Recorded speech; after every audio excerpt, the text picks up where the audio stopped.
One of the things we learned in this journey is how to use the power of the immune response to go and tackle big clinical dilemmas that don't have a good solution in 21st century medicine. It all starts with a seemingly simple clinical dilemma. You go to the doctor with your child, they're sick, they have a fever. Often the clinical dilemma, whether it's a bacterial or viral infection, do we treat with antibiotics or chicken soup? It's a challenge because bacterial and viral infections are often clinically indistinguishable. Well, this seemingly simple dilemma leads to antibiotics overuse, which in turn leads to antibiotics resistance, one of the biggest healthcare challenges of our time. By 2050, it is estimated that over 10 million people will die as a result of antimicrobial resistant bacteria, more than cancer and road traffic accidents combined. With an estimated cost of over $100 trillion, that's about 2 to 3% of the world GDP. For nearly a decade, in collaborations with key opinion leaders from all over the globe, led by my co-founder, Dr. Kfir Oved, we assembled a team of system engineers, software engineers, biochemists, clinicians. We ran one of the largest proteomic studies ever to be conducted of the human response to acute infections. We didn't try to detect the bacteria or the virus like most conventional tests. Instead, we rely on what we believe is the best detection system out there, your immune system. Thinking about it, your immune system has evolved for hundreds of millions of years to do exactly that, to identify bacteria and viruses and to launch specific attacks against them. All we do is listen. So the concept, the paradigm is to use the immune response to tell you what's going on in the body.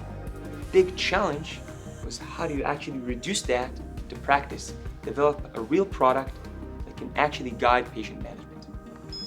The goal was actually to take this $1 million, 2 technicians, half a room type of equipment, and compress that into a small platform that can serve the entire continuum of care. Basically, every diagnostic tool is composed of 2 elements. The first one is what do you measure, and the second one is how to measure it. The first part is basically biomarker screening that we've done to the immune system, screening over 600 different proteins of the immune response and narrowing that down into a set of only 3 proteins that by combining them using an algorithm can very quickly, very accurately predict whether a patient has a bacterial or a viral infection. The second part, as we said, is how to measure these proteins. The problem or the challenge with our proteins was that they were very different in concentration, and some of them required very high sensitivity. Sensitivity is currently present only in the central lab of a hospital. Our platform basically enables the performance of a large laboratory instrument in a small form factor at the point of need. So the MeMed's platform basically enables you to take a small volume of blood, about 100 microliters, into the cartridge, you insert it into the device, and then within 15 minutes, using chemiluminescence, magnetic beads, you get the results of the host immune response. That's the magic that happens within the MeMed's box.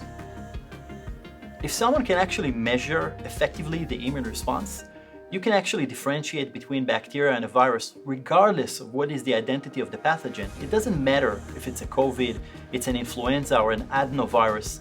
The immune response is basically identical, and that allows us to very effectively, accurately, quickly be able to identify and diagnose those pathogens.